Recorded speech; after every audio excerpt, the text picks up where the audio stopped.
உதயநிதி ஸ்டாலினுக்கு பொங்கல் பரிசா ஆட்சி அதிகாரத்துல முக்கிய பதவி கொடுக்க திட்டமிட்டிருக்கான் திமுக தலைமை.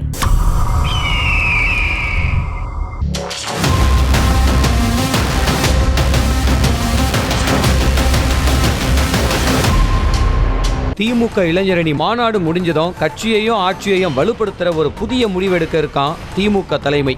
அதன்படி விளையாட்டு மற்றும் சிறப்பு திட்ட செயலாக்கத்துறை அமைச்சர் உதயநிதி ஸ்டாலினுக்கு ஆட்சியில முடிவெடுக்கிற அளவுக்கு மிக முக்கியமான பொறுப்பு ஒன்றை வழங்க திட்டமிட்டு இருக்கான் திமுக தலைமை.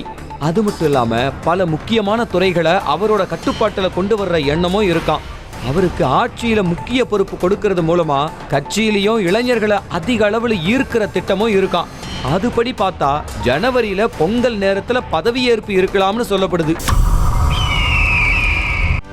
செய்திகளை உடனுக்குடனும் துல்லியமாகவும் தெரிந்து கொள்ள சப்ஸ்கிரைப் பண்ணுங்க.